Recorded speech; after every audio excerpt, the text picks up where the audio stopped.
Pay very close attention, because what you are about to hear will not make you comfortable.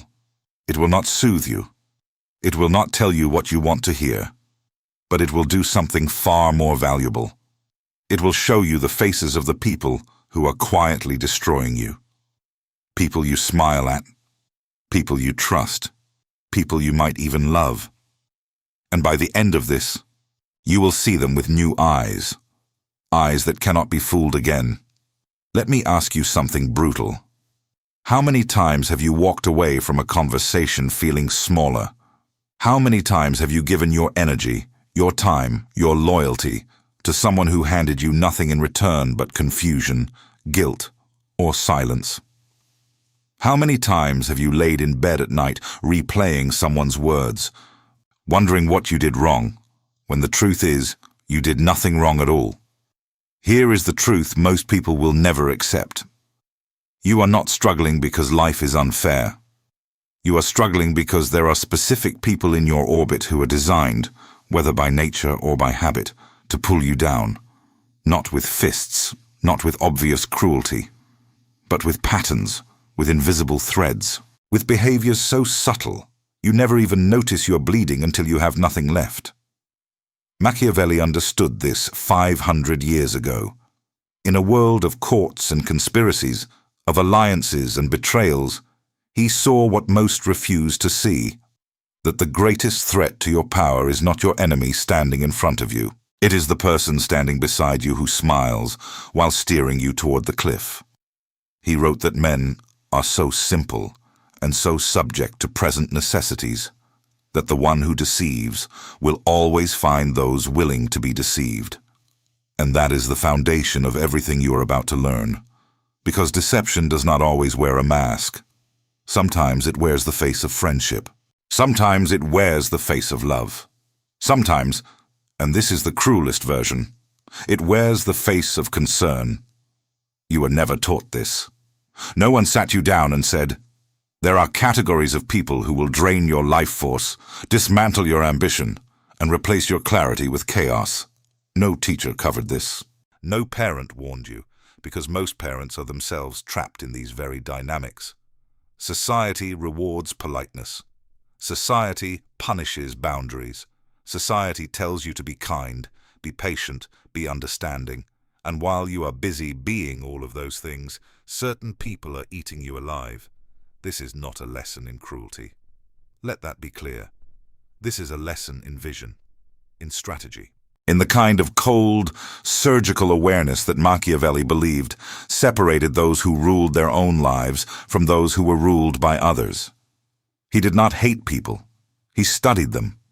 He understood their nature with the precision of a physician examining a wound. And that is exactly what you must learn to do. Because the people who will ruin your life are not random. They follow patterns. They have traits. They repeat behaviors across every relationship they enter, and they will repeat those behaviors with you until you either recognize the pattern or drown in it. There is no middle ground. Think about this. Think about the last time you felt stuck. Not stuck because of circumstances. Stuck because of a person. There was someone in your life who made everything heavier. Every decision became harder. Every victory felt hollow because they found a way to diminish it. Every failure was amplified because they reminded you of it. Not with malice, perhaps, but with a consistency that felt almost surgical. That was not an accident. That was a pattern. And you are about to learn all 8 of them. Now, before we begin, understand something essential. Machiavelli never believed that people were inherently evil. He believed they were inherently self-interested. And self-interest, unchecked, unaware, unexamined, that is where destruction lives.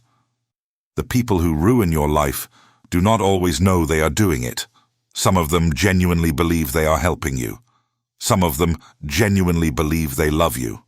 But love without awareness is not love. It is consumption. And help without wisdom is not help. It is control. So you need to strip away the sentimentality. You need to look at the people in your life the way a general looks at a battlefield. Not with hatred, not with paranoia, but with clarity, with the willingness to see what is actually there rather than what you wish was there. Because your wishes, your hopes, your emotional attachments, your desire to see the best in everyone, those are the exact tools these people use to keep you in their grip. The fox, Machiavelli said, must recognize traps. That is one of his most essential teachings. Not that you should become a fox. Not that you should become manipulative or cold, but that you must develop the instinct to recognize when you are walking into a trap, especially when that trap is disguised as affection, loyalty, or need. And that is what these 8 people are. Traps. Some of them are loud and obvious once you know what to look for. Others are so quiet, so embedded in your daily life, that you have mistaken their presence for normalcy. You have built your routines around their dysfunction. You have adjusted your expectations to accommodate their limitations, and in doing so, you have shrunk yourself. Let that land. You have made yourself smaller so that someone else could remain comfortable in their patterns. You have dimmed your fire so that someone else would not feel threatened by the heat. And the most devastating part, you did it willingly, not because you are weak, but because no one taught you to see the trap for what it was. Until now. So here is the structure of what you are about to experience. We will go through 8 distinct types of people, 8 personas, 8 archetypes, that Machiavelli's principles expose as threats to your sovereignty. For each one, you will learn their nature, their tactics, their disguises, and most importantly, how to identify them in your own life. This is not theory. This is a mirror. And what you see in that mirror might disturb you, because some of these people share your last name. Some of them sleep in your bed. Some of them sign your paychecks. And that proximity, that closeness, is exactly what makes them so dangerous.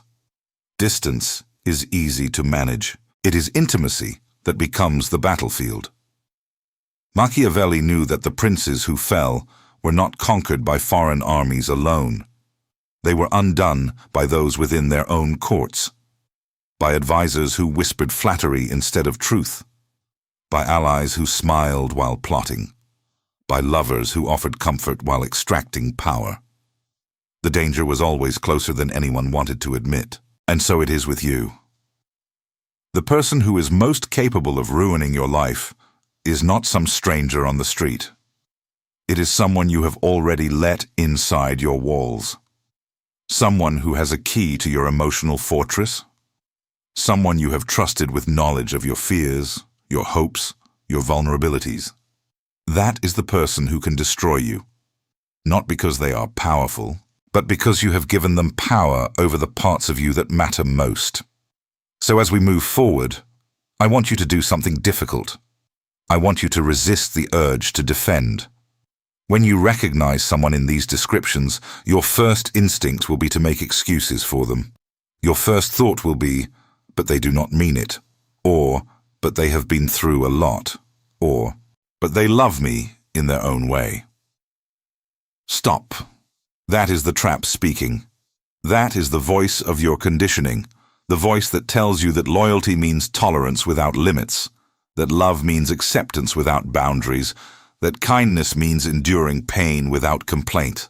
Those are not virtues. Those are chains. And Machiavelli would tell you that a chain you choose to wear is still a chain. The wise prince, he observed, is not one who avoids all conflict. It is one who chooses which conflicts are worth having and which alliances are worth maintaining. Not every relationship deserves your energy. Not every bond deserves your sacrifice. And recognizing that, truly internalizing that, is the first step toward the kind of sovereignty this video is designed to give you. So let us begin. But first, one more thing. As you listen to each of these 8 types, ask yourself one question. Not whether you know someone like this, because you do. Everyone does.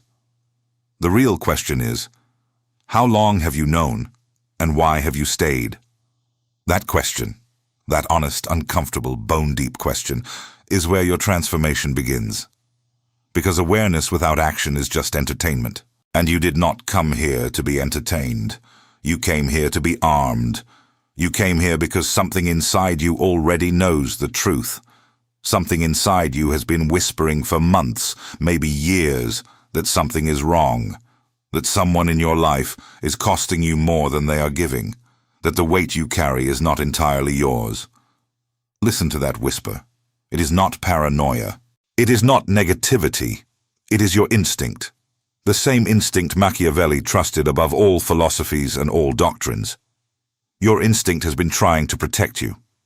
And now, for the first time, you are going to give it the language and the framework to do its job. Here is the first persona. The first face you must learn to recognize and pay close attention, because this one hides better than all the others. The first person who will ruin your life is the one Machiavelli would call the sympathetic parasite. This is the person who always needs you. Not in the way that genuine connection creates mutual need. Not in the way that healthy relationships involve occasional vulnerability. No, this person needs you the way a vine needs a wall. Without you, they collapse. And they have made sure you know it. You know this person. They call you when they are falling apart, which is always. They come to you with their problems, which never end. They lean on your strength, which they never reciprocate.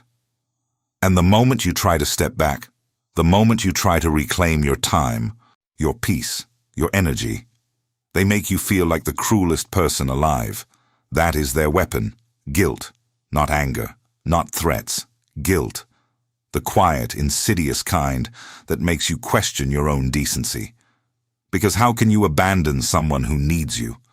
How can you pull away from someone who is struggling?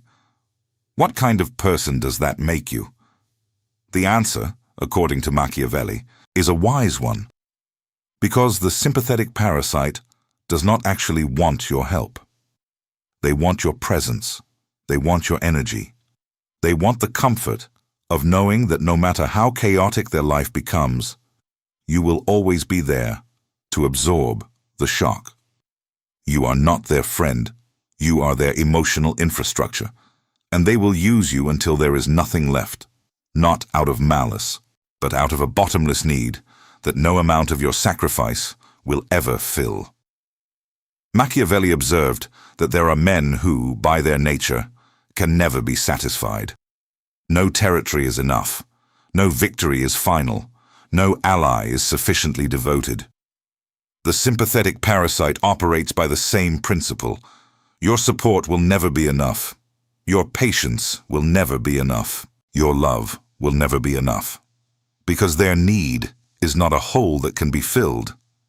It is a hole that grows as you pour into it. And here is the cruel irony. The more you give, the more they need.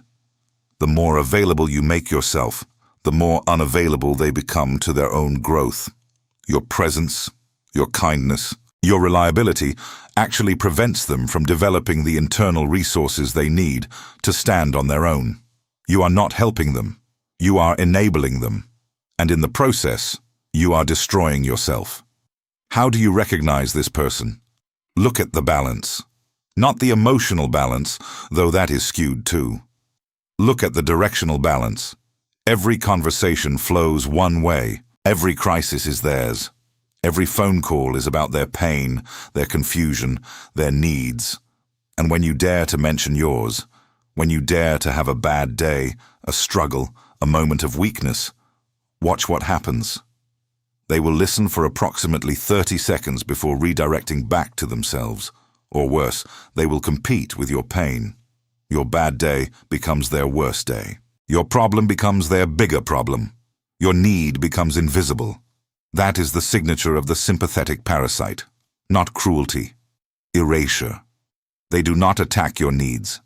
They simply make them disappear. Machiavelli warned that a prince should be careful about who he allows to depend on him, because dependency is not loyalty. A man who clings to you out of need will abandon you the moment a more convenient support appears. And that is the final truth about this person. Despite everything you give them, despite the sleepless nights, the emotional labor, the sacrifice plans and depleted reserves, they are not loyal to you. They are loyal to what you provide. And that distinction, once you see it, changes everything. So what do? You do what the sympathetic parasite fears most. You create distance. Not with anger, not with a dramatic confrontation, but with the quiet, deliberate withdrawal of your availability. You stop answering every call. You stop solving every crisis. You stop being the wall that holds them up. And then you watch. You watch what happens when you are no longer available. Do they grow? Do they find their own strength? Or do they simply find another wall? That answer will tell you everything you need to know about whether this person was ever in your life because of you or because of what you allowed them to take. This is not cold. This is not selfish. This is strategic. This is what Machiavelli meant when he said that sometimes mercy to one is cruelty to many, including cruelty to yourself. By endlessly supporting someone who refuses to support themselves, you are not being kind. You are participating in their destruction, and you are certainly participating in your own. The second person who will ruin your life is far more dangerous because they are far more charming. Machiavelli would recognize them instantly. He wrote about them in almost every chapter. This is the flatterer. The flatterer does not drain you through need. They drain you through admiration. False admiration, strategic admiration. The kind that feels so good, so validating, so intoxicating that you never stop to question its source. This person tells you exactly what you want to hear. They celebrate your victories with exaggerated enthusiasm. They defend you publicly with passionate loyalty. They make you feel like the most important, most brilliant, most capable person in any room. And it feels incredible. That is the trap. Machiavelli dedicated an entire chapter of The Prince to this very danger. He said that courts are full of flatterers, and that the only defense against flattery is to let people know that telling the truth does not offend you. But here is the problem. The flatterer knows you better than you know yourself. They have studied your insecurities. They have mapped your ego. They know exactly which words will make your defenses melt, which compliments will make your critical thinking shut down, which praises will make you blind to their true intentions. And what are their true intentions? Access, influence, proximity to whatever power, resources, or status you possess. The flatterer does not love you. They love what you can do for them, and the admiration they shower upon you is not a gift. It is an investment, one they will collect on with interest when the time is right. You know this person too. They appeared in your life at a suspiciously convenient time. They elevated you with words when you were vulnerable, when you were doubting yourself, when you were hungry for validation. And their timing was impeccable, not because they are empathetic, but because predators always know when the prey is weakest. Look at their history. The flatterer has a trail of former best friends, former mentors, former partners, all of whom they once praised with the same intensity they now praise you, and all of whom they eventually discarded once the utility was exhausted. You are not special to them. You are current, and current always becomes former. How do you test for this person? Machiavelli offered the answer himself. Tell them something true that they will not want to hear. Disagree with them on something important. Make a decision that does not benefit them. And watch. The flatterer cannot sustain their performance under pressure. When you are no longer serving their agenda, their admiration evaporates like morning fog. The warmth disappears. The enthusiasm dies. And in its place you will see something cold and calculating, something that was always there, hidden behind the applause. This is perhaps the most painful unmasking of all, because the flatterer made you feel seen. They made you feel valued, and discovering that it was all strategic, all calculated, feels like losing something real. But you did not lose anything real. You lost an illusion, and the death of an illusion, however painful, is the birth of clarity. If you understood that, if something inside you just shifted, then stay close. Because the next 6 personas are even more dangerous. And the deeper we go, the more clearly you will see the invisible architecture of destruction that has been built around you, brick by brick, person by person, while you were too busy being kind to notice. But the coldest revelation is still ahead. And it will change how you see every relationship you have ever had. Keep watching. You are still here. Good. That tells me something about you. It tells me that you are not someone who flinches when the truth gets uncomfortable. And that quality, that willingness to keep your eyes open even when every instinct tells you to look away, that is the exact quality that separates those who are consumed by the people around them from those who learn to choose their circle with the precision of a surgeon choosing instruments. We have exposed 2 faces so far. The sympathetic parasite, who drowns you in guilt-soaked need. The flatterer, who blinds you with counterfeit admiration. But those 2, as destructive as they are, at least operate in ways you can eventually detect. Their patterns, once named, become visible. The next 3 personas are different.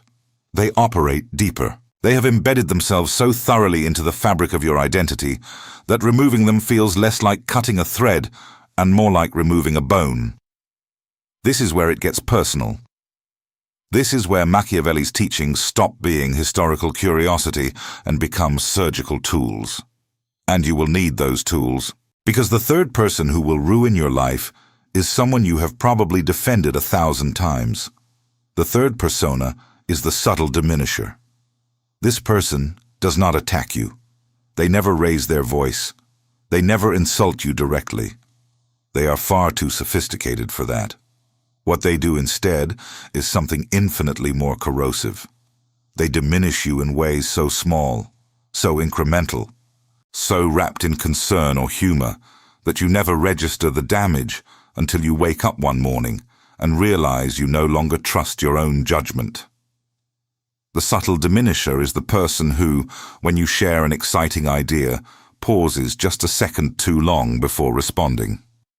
That pause, that tiny, almost imperceptible hesitation, communicates more doubt than any words could. And then they follow it with something like, "That is interesting, but have you really thought it through?" Or, "I just do not want you to get hurt." Or the most devastating version, "I mean, you know best, I suppose." Every sentence sounds reasonable. Every concern sounds legitimate. And that is why this person is so dangerous. Because they are not wrong in any single moment. Taken individually, each comment is harmless, even caring. But taken together, accumulated over months and years, they form a pattern of systematic erosion. Your confidence does not shatter. It dissolves, slowly, like stone under dripping water. And by the time you notice, the foundation is gone. Machiavelli understood this principle intimately. He wrote about how the most effective way to weaken a prince was not through open warfare, but through the slow undermining of his confidence in his own decisions. A prince who doubts himself, Machiavelli argued, is already defeated, because he will hesitate when he should act, retreat when he should advance, and seek counsel when he should trust his own vision. The subtle diminisher creates exactly this condition. They turn you into someone who second-guesses everything. Someone who cannot make a decision without first running it through their filter. And that filter, disguised as care, as experience, as wisdom, is actually a control mechanism. Because as long as you doubt yourself, you remain dependent on their approval. And that dependency is what feeds them. How do you spot this person? Pay attention to your emotional state after interacting with them. Not during the conversation. Everything seems fine. It is afterward. It is that vague, unnamed feeling of deflation. That sense of being slightly less enthusiastic about something that excited you 20 minutes ago. That creeping doubt that was not there before you picked up the phone. If someone consistently leaves you feeling smaller without ever saying anything overtly cruel, you have found your subtle diminisher. And here is what Machiavelli would tell you to do. Test them. Share a plan with them. Something bold, something ambitious, something that requires courage, and watch their reaction. A true ally will challenge you honestly. They will point out real risks, offer real alternatives, engage with your vision on its merits. The subtle diminisher will do something different. They will not engage with the plan at all. They will engage with your ability to execute it. The doubt they plant will not be about the idea. It will be about you. And that distinction is everything. Cut this person out and watch what happens. Watch how quickly your confidence returns. Watch how decisions that felt impossible suddenly feel obvious. Watch how the voice of doubt in your head, the one you thought was yours, goes silent. Because it was never your voice. It was theirs. Implanted so deeply that you mistook it for your own thoughts. That is the horror of the subtle diminisher. They do not steal your confidence. They make you give it away. Voluntarily, gratefully. And then they stand there, holding the pieces, asking you why you cannot seem to put yourself together. Now we come to the fourth persona, and this one requires a different kind of attention. Because unlike the first three, this person is not always someone close to you. Sometimes they are, but often they operate from a slightly greater distance, which makes their influence harder to trace and easier to deny. The fourth person who will ruin your life is the covert competitor. This is the person who is your friend, as long as you are losing, your ally, as long as you are struggling, your supporter, as long as you are beneath them. But the moment you rise, the moment you succeed, the moment your life begins to outpace theirs, something shifts, something dark and ancient and unmistakable, and suddenly, the person who was cheering for you is the one tripping you. Machiavelli wrote extensively about the nature of envy among men.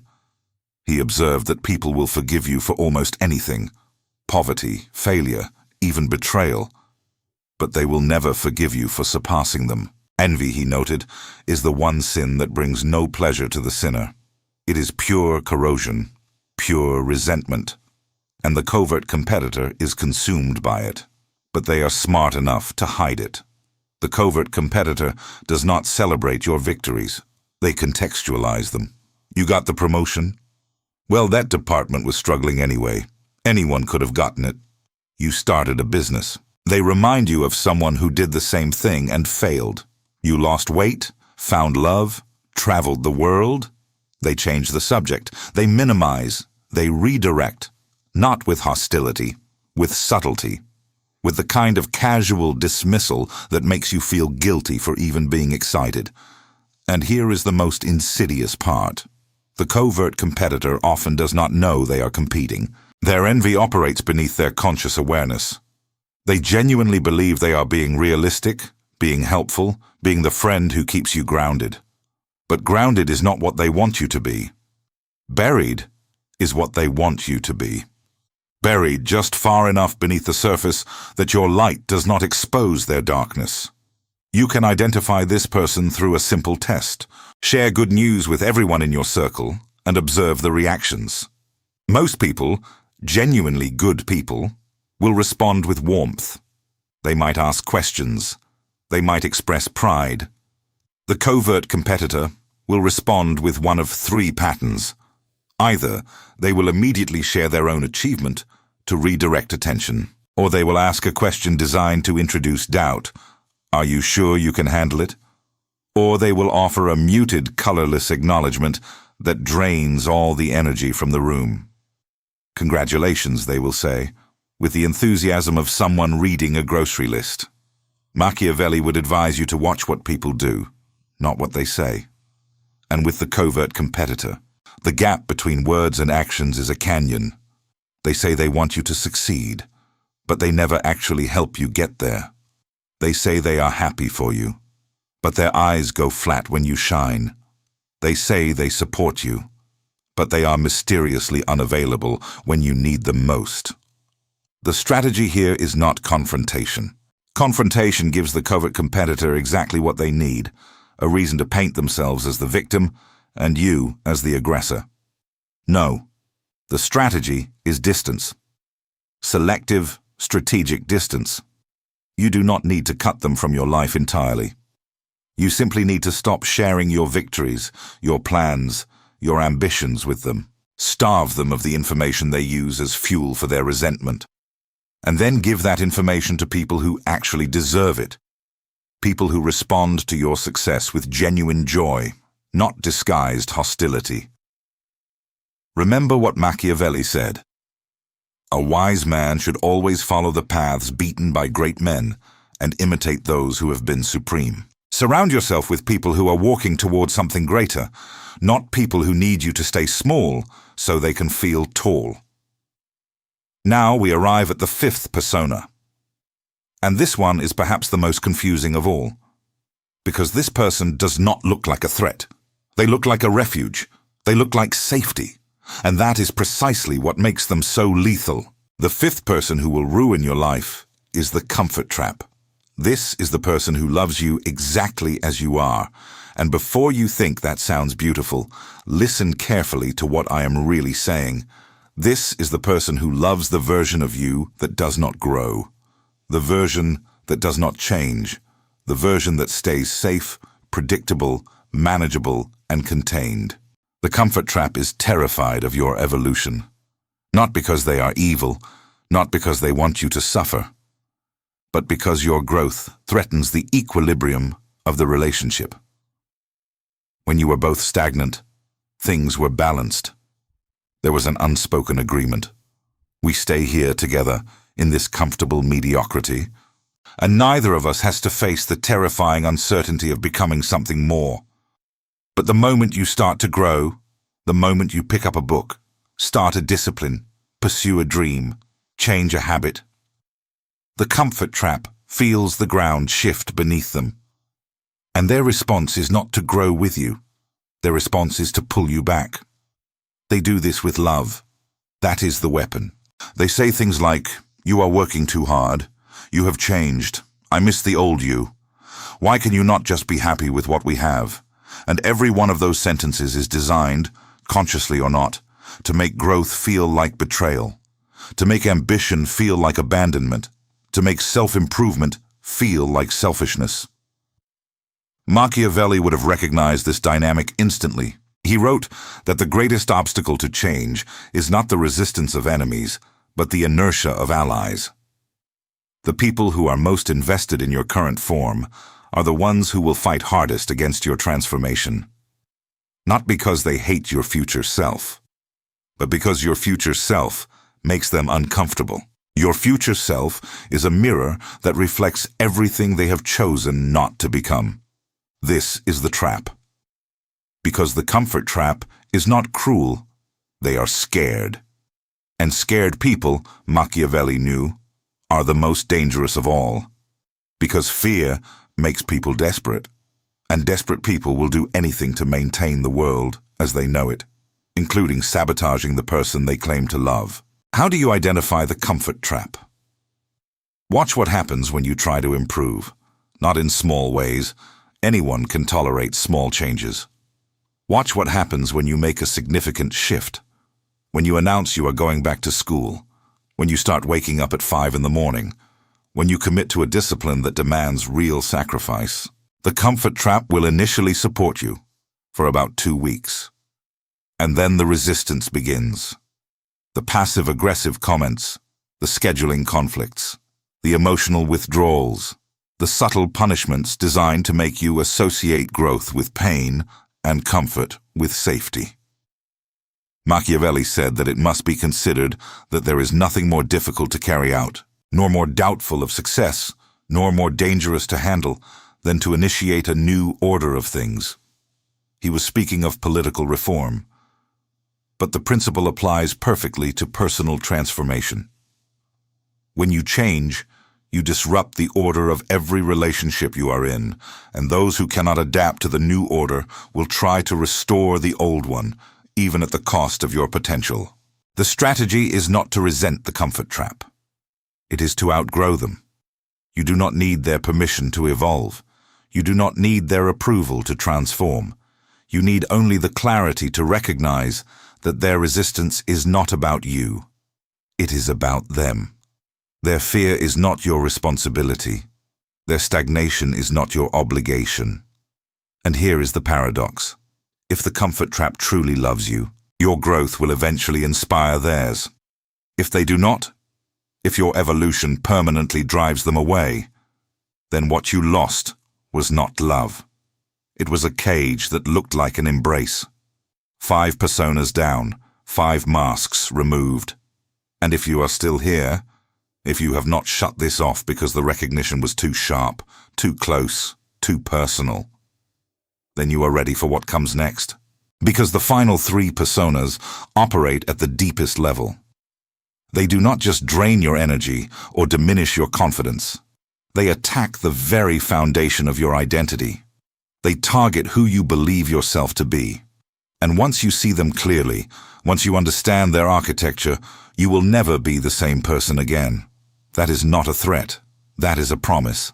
But the coldest move, the most strategic weapon you can develop, is still waiting for you in the next section. And when you hear it, everything will click into place. Every relationship you have ever struggled with will suddenly make sense. Every person who has ever made you feel small, confused, or trapped will be exposed by a single principle that Machiavelli understood better than anyone who has ever lived. Stay with me. The most dangerous territory is always the most rewarding to conquer. Something has shifted in you. I can tell. Not because I can see you, but because if you have made it this far, you are no longer the same person who pressed play. The first 5 personas have already begun to rearrange something inside your mind. Faces are appearing. Names are surfacing. Conversations you had forgotten are suddenly replaying with new subtitles, and that discomfort you feel, that churning mixture of recognition and resistance, that is not weakness. That is the sensation of armor being forged, and it is not finished yet. We are entering the territory now where most people stop. Most people can accept that they have a parasite in their life, a flatterer, even a covert competitor. Those revelations sting, but they are manageable. What comes next is not manageable. What comes next will make you question things you have always taken for granted. People you have always trusted. Bonds you have always considered sacred. Good. Sacred is exactly where the most dangerous people hide. Because no one questions what they worship. The 6th person who will ruin your life is the moral manipulator. This is the person who has weaponized virtue. They have turned goodness into a leash, righteousness into a cage. They do not control you through fear or flattery or need. They control you through shame, through the unspoken assertion that they are morally superior to you, and that any deviation from their standards is not a difference of opinion, but a failure of character. The moral manipulator is the person who makes you feel guilty for having boundaries, who makes you feel selfish for prioritizing yourself, who frames every disagreement as evidence of your ethical deficit. They do not argue with your logic. They attack your decency. And because most people would rather lose an argument than lose their sense of being a good person, the moral manipulator wins every single time. Machiavelli saw through this centuries ago. He understood that morality, in the hands of a skilled operator, becomes the most potent weapon of all, more effective than armies, more devastating than betrayal. Because when someone attacks you with a sword, you know you are in a fight.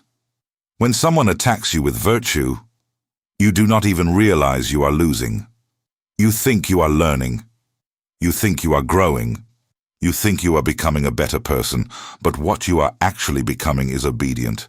Here is how the moral manipulator operates in practice. You set a boundary. You tell them you cannot attend an event, you cannot lend money, You cannot take on another emotional burden. A healthy person would respect that boundary, even if they were disappointed. The moral manipulator does not. Instead, they respond with something like, "I just think that when someone really cares, they make sacrifices." Or, "I would never do that to you," or the nuclear option. "I guess we just have different values." Every one of those responses is an assault, not on your decision, on your identity. They are telling you that your choice reveals a deficiency in who you are. And because you are a person who cares about being good, because you have spent your life trying to be decent, fair, compassionate, that assault lands. It lands hard. And before you know it, you are apologizing for having a boundary. You are reversing your decision. You are giving them exactly what they wanted. Not because they convinced you, but because they made you feel like a monster for saying no. Machiavelli wrote that everyone sees what you appear to be. Few experience what you really are. The moral manipulator has perfected this principle. They appear to be the most principled person in any room, the most caring, the most selfless. But behind that appearance is a calculating mind that uses morality the way a chess player uses pawns, strategically, deliberately, and without genuine attachment to the pieces. How do you neutralize the moral manipulator? You must become immune to shame-based control. This does not mean you become shameless. It means you develop the ability to distinguish between genuine moral feedback, which comes from people who respect your autonomy, and weaponized morality, which comes from people who want to control your behavior. The test is simple. Genuine moral feedback sounds like this: "I understand your decision, and I want to share a concern because I care about you." Weaponized morality sounds like this: "A good person would not do that." Hear the difference? The first respects your agency. The second attacks your identity. The first invites reflection. The second demands compliance. When you encounter the moral manipulator, use what Machiavelli would call the counter-strategy of principled indifference. You acknowledge their perspective, without absorbing their judgment. You say, "I understand you see it that way. I have made my decision." And then you hold. You do not explain. You do not justify. You do not defend. Because every explanation you offer becomes new ammunition for them. Every justification becomes a weakness they can exploit. The less you say, the less power they have. And eventually, when they realize that their moral leverage no longer works on you, they will either adapt or they will leave. Either outcome serves your sovereignty. Now the seventh persona, and I want you to prepare yourself for this one. Because this person is different from all the others. The first six operate through specific behaviors: guilt, flattery, diminishment, competition, comfort, shame. The seventh persona operates through something far more fundamental. They operate through chaos itself. The seventh person who will ruin your life is the perpetual storm. This is the person whose life is an unending catastrophe. Not in the way that real misfortune sometimes works. Not the person who faces genuine hardship with dignity. No. The perpetual storm is the person who creates disaster, who feeds on turbulence, who needs crisis the way others need oxygen. And they will pull you into their tornado with such force that you will lose sight of your own sky. The perpetual storm is always in the middle of something. A fight with a friend, a crisis at work, a family explosion, a health scare, a financial emergency, a betrayal, a revelation. The details change, but the temperature never does. It is always boiling, always urgent, always one phone call away from dragging you into the wreckage. And here is what makes this person so destructive. They are exciting. Chaos is intoxicating. There is a part of the human brain that is drawn to drama the way a moth is drawn to flame. The perpetual storm makes you feel alive, makes you feel needed, makes you feel like you are part of something intense and meaningful. And that feeling, that addictive, electric, dopamine-soaked feeling, is exactly what keeps you trapped in their orbit long after your rational mind has told you to leave. Machiavelli understood that one of the greatest dangers to stability is the allure of instability. He watched princes abandon solid alliances for exciting ones. He watched kingdoms fall because their rulers were seduced by the energy of conflict rather than the discipline of peace. The perpetual storm is a walking embodiment of this principle. They do not offer you peace, they offer you intensity. And you, starved of excitement in your own well-ordered life, mistake their chaos for connection. But it is not connection, it is consumption. Every hour you spend managing their crises is an hour stolen from your own life. Every emotional resource you pour into their latest catastrophe is a resource unavailable for your own growth. And the pattern never ends. Never. Because the perpetual storm does not want solutions. They want an audience. They want someone to witness their drama, validate their victimhood, and participate in the endless cycle of explosion and recovery. You have seen this pattern. You have lived it. Think about the person in your life who always has a story, whose problems are always the most dramatic, the most urgent, the most deserving of your immediate attention. Think about how exhausted you feel after spending time with them, not physically exhausted, emotionally depleted, as if they reached inside you and extracted something vital, something you cannot name but desperately need. That extraction is not accidental. It is the fundamental operating system of the perpetual storm. They survive by distributing their chaos across everyone in their orbit. They cannot contain it within themselves. It would consume them. So they export it. To you, to their family, to their colleagues, to anyone who is close enough to absorb the impact. And the closer you are, the more you absorb. Machiavelli advised that a prince must know when to engage and when to withdraw. With the perpetual storm, withdrawal is survival, not partial withdrawal, not strategic distance, complete emotional insulation. You cannot help this person because their chaos is not a problem to be solved. It is an identity to be maintained. Every solution you offer will be rejected, reframed, or replaced by a new crisis. Every boundary you set will be tested, violated, or treated as a personal attack. The only winning move is to refuse the game entirely. And when you do, when you finally step out of their tornado, you will feel something astonishing. Silence. Not empty silence, full silence. The kind of silence where you can hear your own thoughts again. Where your nervous system can finally return to its resting state. Where the constant alert, the perpetual readiness for the next crisis, finally dissolves. That silence is your birthright, and anyone who steals it from you is not your friend, regardless of what they call themselves. Now I want to pause here. Not because we are finished, we are not. The 8th persona awaits, and it is the most important of all. But I want to pause because I need you to do something before we continue. I need you to take an honest inventory. Right now.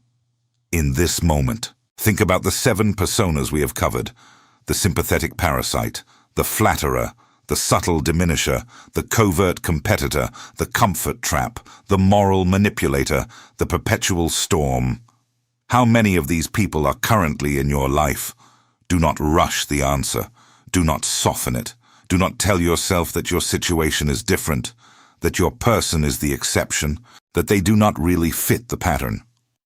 Because the patterns are precise, they are consistent, they are predictable, and they are devastating precisely because people refuse to acknowledge them. Machiavelli said that the first method for estimating the intelligence of a ruler is to look at the men he has around him. This is not just political wisdom, it is personal wisdom.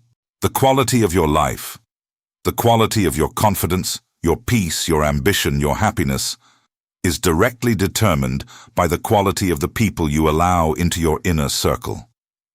Not the people you know, not the people you interact with casually, the people you allow close, the people who have access to your vulnerabilities, the people whose opinions shape your decisions. Those are the people who determine whether you rise or fall. And if those people are parasites, flatterers, diminishers, competitors, comfort traps, manipulators, or storms, then you are not living your life. You are surviving theirs. So what do you do? Here is the tactical framework, because awareness without action is merely intellectual entertainment. And Machiavelli had no patience for philosophers who could diagnose problems but never solve them. Tactic 1. The audit. Sit down with a piece of paper and write the names of the 10 people you interact with most frequently. Not the people you like most, the people you interact with most. Then, next to each name, write one word that describes how you consistently feel after interacting with them. Energized, drained, inspired, anxious, confident, small. If more than 3 of those names produce negative emotional signatures, you have a structural problem. Not a personal problem. A structural one. Your architecture is compromised. Tactic 2. The boundary test. For each person who produces a negative emotional signature, set one small boundary. It does not have to be dramatic. It can be as simple as not answering a phone call immediately, or declining an invitation without offering an explanation, or ending a conversation when it becomes draining rather than enduring it to be polite. Watch what happens. A healthy person will respect the boundary, even if they are confused by it. A toxic person will immediately escalate through guilt, anger, withdrawal, or moral condemnation. Their response to your boundary tells you everything about their investment in your autonomy. Tactic 3. The replacement principle. You cannot simply remove people from your life and leave the space empty. Nature abhors a vacuum, and so does your psyche. For every toxic connection you sever, you must intentionally cultivate a healthy one. Seek out people who challenge you with respect. People who celebrate your growth without feeling threatened by it. People who tell you the truth without weaponizing it. These people exist. They are rarer than the toxic archetypes, but they exist, and they are looking for you with the same intensity that you should be looking for them. Tactic 4. The communication protocol. When you must interact with people who match these personas, because sometimes family, work, or circumstances make complete severance impossible, develop what Machiavelli would call a diplomatic posture. You share selectively, you engage strategically, you reveal nothing that can be used against you. This is not deception, it is protection. You do not owe your vulnerabilities to people who have proven they will exploit them. You do not owe your plans to people who have proven they will undermine them. You do not owe your energy to people who have proven they will waste it. Tactic 5. The mirror discipline. This is the hardest one.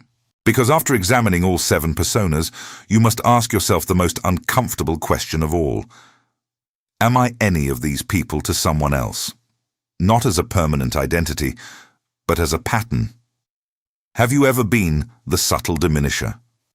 The covert competitor? The comfort trap? Machiavelli did not exempt himself from his own analysis, and neither should you. The person who can see the patterns in others, but not in themselves, is only halfway to wisdom. And halfway is not enough. Not for the kind of transformation we are building here. These 5 tactics are not theoretical. They are operational. They require discipline, patience, and the willingness to endure the discomfort of change. Because when you start removing toxic people from your life, when you start setting boundaries that disrupt the existing order, things will get worse before they get better. The parasites will cling harder. The flatterers will escalate their praise. The diminishers will increase their attacks. The moral manipulators will intensify their shame campaigns. This is not failure. This is confirmation. Their increased resistance proves that your boundaries are working. A wall is only attacked when it matters. Machiavelli warned that the reformer has enemies in all those who profit by the old order. That is exactly what you will experience. Every person who benefited from your boundaryless generosity, your unlimited availability, your chronic self-sacrifice, every one of them will resist your transformation, and some of them will frame their resistance as love, as concern, as friendship. Do not be deceived. The final persona, the eighth and most important, is coming next. And it will tie everything together in a way you are not expecting. Because the eighth person who will ruin your life is not who you think it is. It is not another external threat. It is not another face in the crowd. It is far closer than that. And when you see it, when you truly see it, you will understand why Machiavelli believed that the greatest victory is the one you win against yourself. This is the transformation that awaits, and you are almost ready to receive it. You have walked through fire to get here. 7 personas, 7 masks, 7 invisible architectures of destruction that have been operating in your life. Some for months, some for years, some for as long as you can remember. You have seen the sympathetic parasite who drowns you in guilt, the flatterer who blinds you with false praise, the subtle diminisher who erodes your confidence drop by drop, the covert competitor who needs you to stay small, the comfort trap who mistakes stagnation for love, the moral manipulator who weaponizes virtue, the perpetual storm who feeds on chaos. 7 faces, 7 threats, 7 lessons that most people never learn because they are too busy being polite to be honest. But the 8th persona, the one we have been building toward, the one that ties everything together, this one will not feel like the others. The others were recognitions, revelations, moments of sudden clarity where a familiar face became visible for what it truly was. The 8th persona is different. The 8th persona is a reckoning. The 8th person who will ruin your life is you. Not the version of you that exists right now. Not the person who has been listening, learning, absorbing everything. The version of you that allows it. The version that tolerates. The version that sees the pattern and stays anyway.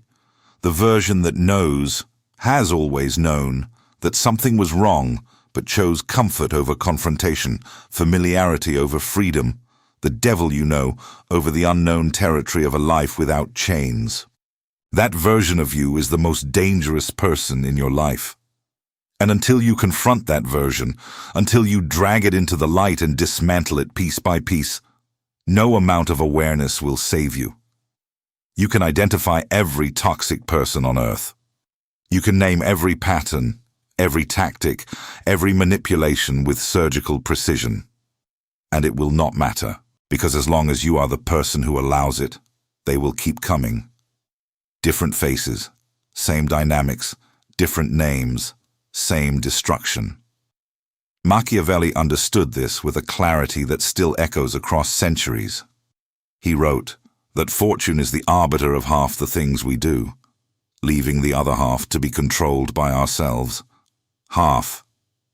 That is what he gave to chance, to circumstances, to forces beyond our control. But the other half, the half that determines whether you rise or drown, that belongs to you, to your decisions, to your discipline, to your willingness to act when acting is terrifying. And here is where most people fail. Not in recognizing the threat, but in responding to it. Because responding requires something that goes against every social instinct you have been trained in since childhood.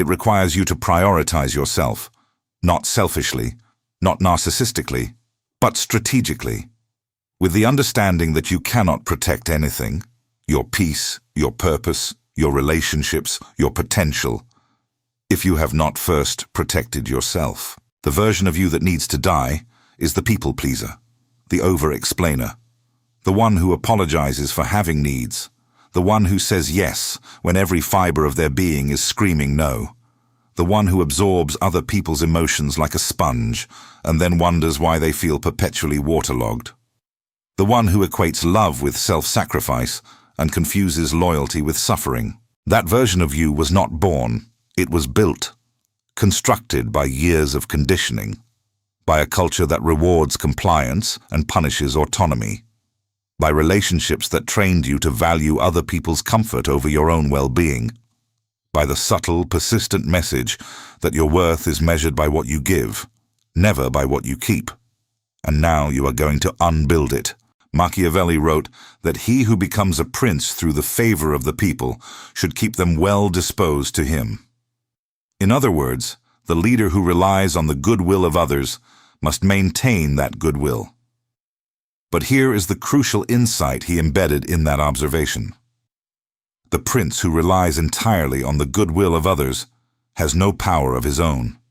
He is dependent, vulnerable. One shift in sentiment away from losing everything, you have been that prince, dependent on the approval of the parasites, addicted to the admiration of the flatterers, paralyzed by the judgment of the moral manipulators, trapped by the need of the storms. You have built your entire identity on the foundation of other people's perceptions, and that foundation, as you now understand, is not just unstable, it is hostile. So here is the metamorphosis. Here is the transformation that separates who you were when you started this journey from who you will become when it ends. You must become sovereign, not sovereign over others, sovereign over yourself. Sovereign in the sense that your decisions, your boundaries, your values, your direction are determined from within, not imposed from without. Sovereign in the sense that you can stand in a room full of parasites, flatterers, diminishers, competitors, comfort traps, manipulators, and storms, and remain untouched. Not because you are cold, not because you are heartless, but because you have built an internal fortress so solid that no external force can breach it. This is what Machiavelli meant when he described the ideal prince, not as someone who dominates others, but as someone who cannot be dominated. Not as someone who controls the world, but as someone the world cannot control. That is sovereignty. That is the target. And it is available to you right now, in this moment, with the decision to stop being the eighth person who ruins your life. Let me tell you what sovereignty looks like in practice. Because this is not abstract philosophy. This is architecture. Sovereignty looks like answering a phone call when you choose to, not because guilt demands it. It looks like saying no without offering a reason, because your decision is the reason. It looks like walking away from a conversation that diminishes you, even if walking away creates discomfort. It looks like sharing your plans only with people who have earned the right to hear them. It looks like allowing someone to be disappointed in you without rushing to fix their disappointment. It looks like sitting in silence while someone projects their chaos onto you and refusing to absorb a single drop of it. Sovereignty is not a posture. It is not performed. It is a way of being that radiates from the inside out. And when you embody it, when it becomes not something you do, but something you are, the dynamic of every relationship in your life will shift. The parasites will fall away because there is nothing left to feed on. The flatterers will lose interest because their praise no longer opens doors. The diminishers will find their words bouncing off a surface they cannot scratch. The competitors will redirect their envy towards someone more vulnerable. The comfort traps will either grow to meet your new standard or gracefully recede. The moral manipulators will discover that shame is powerless against someone who has defined their own values. And the storms will rage elsewhere, because your calm has become impenetrable. That is not fantasy. That is the natural consequence of sovereignty. Machiavelli observed it in every court he studied. The prince who was centered within himself attracted loyalty without demanding it, and deflected manipulation without confronting it. His power was not in his actions, but in his being. And your power, once you claim it, will operate the same way. But claiming it requires one final act, the hardest act of all. Forgiveness. Not forgiveness of the 7 personas. Not forgiveness of the people who drained you, deceived you, diminished you, and disrupted you. That is a separate matter, And Machiavelli would tell you that forgiveness without wisdom is simply an invitation to be wounded again. No, the forgiveness I am speaking of is directed at the eighth persona, at yourself. You must forgive yourself for not seeing it sooner, for staying too long, for giving too much, for believing that your tolerance was virtue when it was actually self-destruction, for loving people who were incapable of loving you back in the way you deserved, for trusting people who had shown you, repeatedly, that they were unworthy of your trust, for ignoring your instincts because someone else's words were louder than your own inner voice. You must forgive yourself for being human, because every pattern we discussed, every weakness that allowed these people into your life came from a place of genuine goodness. You wanted to help. You wanted to connect. You wanted to believe the best about the people around you. And those impulses are not flaws. They are strengths. Misapplied, perhaps. Exploited, certainly. But the core of who you are, the generous, loyal, caring, compassionate person who attracted every one of these parasites, that core is not the problem. The problem was never your heart. The problem was the absence of a shield around it. And now you have that shield. Every lesson in this video is a layer of that shield. Every persona you have learned to recognize is a vulnerability you have sealed. Every tactic you have absorbed is a tool in your arsenal. And the person sitting here, at the end of this journey, the person who has walked through 7 revelations and arrived at the 8th, that person is not the same one who started. You are not the same. Say that to yourself. Not out loud, if you do not want to, but say it internally, with the weight of everything you have just experienced. I am not the same. I see the patterns now. I see the faces. I see the traps, and I will never walk blindly into them again. Machiavelli said that there is no avoiding war. It can only be postponed to the advantage of others. The war for your sovereignty, the war against the people and patterns that have been consuming you, cannot be postponed any longer. Every day you delay is a day given to the parasites, the flatterers, the diminishers, the competitors, the comfort traps, the manipulators, the storms, and the worst enemy of all, the version of yourself that allows them to operate.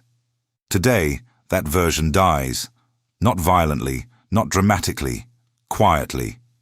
The way a dawn replaces a night, not by fighting the darkness, but by simply being light. You do not have to rage against the people who have harmed you. You do not have to confront them, expose them, or punish them. You simply have to stop giving them access. Stop giving them energy. Stop giving them the parts of you that they have been consuming like a slow feast.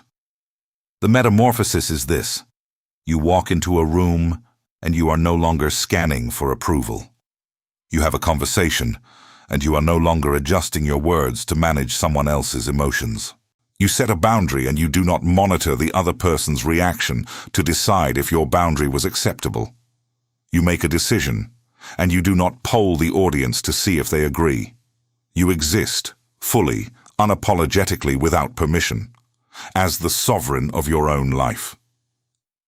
And when someone comes to you with their parasitic need, their strategic flattery, their subtle diminishment, their covert competition, their comfortable cage, their moral weaponry, their chaotic storm, you recognize it.